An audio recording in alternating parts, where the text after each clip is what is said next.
Gold trusted gold buyers మీరు తాకట్టు పెట్టిన బంగారాన్ని విడిపించి ఈ రోజు ఉన్న మార్కెట్ ధరకు కొనబడును. కొన్ని గంటల వ్యవధిలోనే భారత భద్రతా బలగాలు రెండు కీలకమైనటువంటి ఆపరేషన్లను చేశాయి. ఒకటి దేశ సరిహద్దుల్లో పాకిస్తాన్లో ఉన్నటువంటి ఉగ్రవాదుల్ని మట్టుపెట్టేటువంటి ఆపరేషన్ సింధూర్ కార్యక్రమం, ఇంకొకటి మన దేశంలోనే ఉంటూ తీవ్రమైనటువంటి దట్టమైనటువంటి అడవుల్ని స్థావరాలుగా చేసుకొని అటాక్లకి పాల్పడుతున్నటువంటి మావోయిస్టుల మీద ఆపరేషన్ కగార్ పేరుతో భద్రతా బలగాలు, రాష్ట్రాల పోలీస్ బలగాలు కలిపి చేసినటువంటి ఆపరేషన్లకి సంబంధించి ఫస్ట్ మనం ఆపరేషన్ సింధూర్కి సంబంధించి చూద్దాము. ఆపరేషన్ సింధూర్లో 24 స్ట్రైక్స్ జరిగాయి. దీన్ని ప్రెసిషన్ స్ట్రైక్స్గా భారత ఆర్మీ పేర్కొంది. త్రివిధ దళాలు, ఒకవైపు నావికా దళం కూడా సిద్ధంగా ఉంది, భారత వైమానిక దళం, ఆర్మీ కలిసి చేసినటువంటి ఈ ఆపరేషన్ సింధూర్కి సంబంధించి 24 స్ట్రైక్స్ జరిగాయి. 9 టెర్రర్ క్యాంపుల్ని టార్గెట్గా చేసుకున్నారు. ఇక్కడ ఇప్పటికీ కూడా అఫీషియల్గా ఎంతమంది టెర్రరిస్టులు చనిపోయారు అనేటువంటి ఇన్ఫర్మేషన్ ఇంకా బయటికి రానప్పటికీ, ఎందుకంటే అంత తీవ్ర స్థాయిలో ఆపరేషన్ జరిగింది. అందులోనూ పాకిస్తాన్ ఇప్పటికీ కూడా మృతుల వివరాల్ని వెల్లడించలేదు. కాకపోతే మా సివిలియన్స్ మీద అటాక్ జరిగింది, మా సివిలియన్స్ టార్గెట్గా దాడులు జరిగాయని చెప్తున్నప్పటికీ మన భద్రతా బలగాలు మాత్రం దాన్ని తీవ్రంగా ఖండిస్తున్నాయి. సివిలియన్స్ మీద ఎలాంటి పరిస్థితుల్లోనూ అటాక్ జరగలేదు. ప్రెసిషన్ స్ట్రైక్ అంటే కేవలం టార్గెటెడ్గా ఎవరైతే టార్గెట్ ఉన్నారో, ఎక్కడైతే బలగాలు ఉన్నాయో, ఏవైతే హెడ్ క్వార్టర్స్లు, డెన్నులు, బంకర్లు ఉన్నాయో వాటి మీద దాడి చేశామని చెప్పారు. ఓవరాల్గా అయితే 70 నుంచి 100 మధ్యలో ఉగ్రవాదుల్ని మట్టుపెట్టినట్టుగా ఒక సమాచారం వస్తోంది. జైషే మహమ్మద్తో పాటుగా లష్కరే తోయిబా ఈ స్థావరాలు ఎక్కడెక్కడైతే ఉన్నాయో వాటి మీద మట్టుపెట్టారు. దానికి సంబంధించినటువంటి సమాచారమే వస్తోంది. 2 ఇండియన్ ఆఫీసర్లు ఆ వివరాలని అయితే ఇప్పటికీ వెల్లడించారు.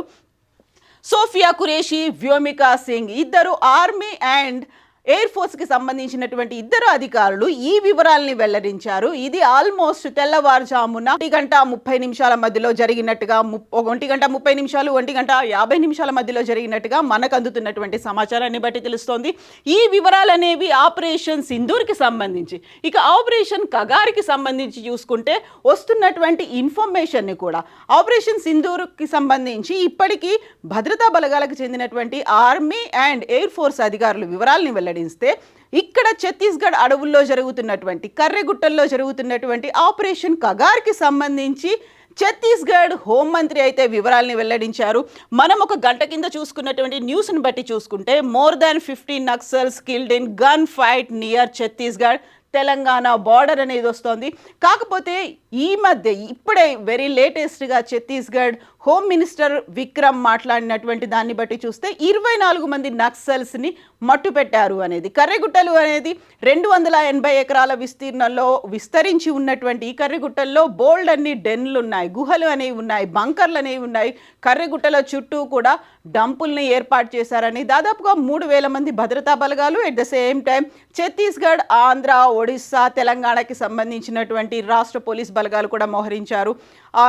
25,000 మంది పోలీసులు ఉన్నారు, 3,000 మంది మావోయిస్టులు ఉన్నారని భావించారు. అయితే ఆపరేషన్ కగార్కి సంబంధించి ఇప్పటిదాకా అఫీషియల్గా ఇన్ఫర్మేషన్ రాకపోయినప్పటికీ ఛత్తీస్గఢ్ హోంమంత్రి వెల్లడించినటువంటి వివరాలని బట్టి చూస్తే 24 మంది హతులైనట్టుగా తెలుస్తోంది. ఇంకా ఆపరేషన్ అనేది కంటిన్యూ అవుతోంది. ఆపరేషన్ సింధూర్ కూడా పిక్చర్ అభి బాకీ హై అనేటువంటి మాట ఆర్మీ చీఫ్ మనోజ్ నరవణే చెప్పారు. అలాగే ఆపరేషన్ కగార్కి సంబంధించి మార్చి 2026 వరకు ఈ ఆపరేషన్ కొనసాగుతుంది.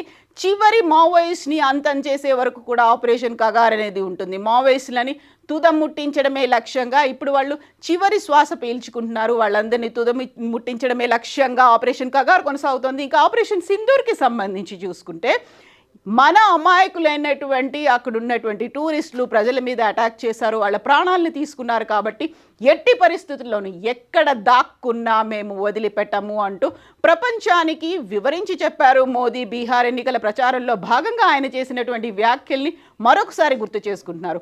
ఆపరేషన్ కగార్ కూడా మార్చి 2026 కల్లా కంప్లీట్ అవుతుంది అనేటువంటి వార్తలతో పాటుగా ఆపరేషన్ సింధూర్ అనేది కూడా కంప్లీట్ చేసి తీరుతాము, ఎక్కడ ఉన్నా మట్టు పెడతాము, వాళ్ళని క్షమించే ప్రసక్తే లేదు అన్నారు. పిక్చర్ అభి బాకీ హై అనేది. సో ఆపరేషన్ కగార్ అయితే మార్చి 2026 అనేది ఒక టార్గెట్ పెట్టుకున్నప్పటికీ ఇప్పుడు చూస్తున్నటువంటి ఆపరేషన్ సింధూర్కి సంబంధించి ఏం జరుగుతుంది, ఎంతకాలం ఈ పిక్చర్ అనేది ఉంటుంది, ఇప్పుడు బిగ్ పిక్చర్కి సంబంధించి ఏం జరగబోతోంది, నెక్స్ట్ ఏం జరుగుతుంది.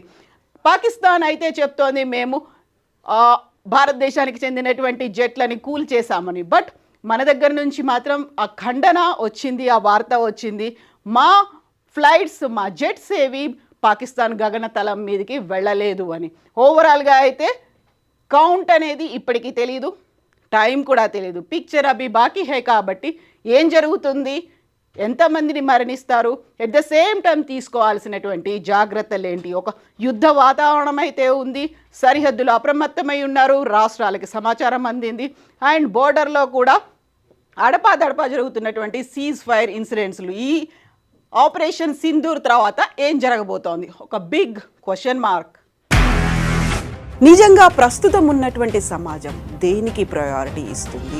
ఆర్థిక సంబంధాల చుట్టూ మాత్రమే తిరుగుతోంది. మళ్ళీ ఎన్నికలంగానే చాలా విరక్తి కలుగుతున్నాం. మంచి అనిపిస్తుంది కదా, లేడీస్ కూడా ఛాలెంజింగ్ జాబ్స్ చేసినప్పుడు చాలా బాగుంటది. ట్రాఫిక్ అసిస్టెంట్స్ గా నియమించిన ట్రాన్స్జెండర్స్ అందరితో సాల్యూట్ చేయించుకుంటున్నారు. ఫుడ్ డెలివరీ ఇవ్వటానికి వెళ్ళినటువంటి డెలివరీ బాయ్ అనిల్ పై కళ్ళ ముందు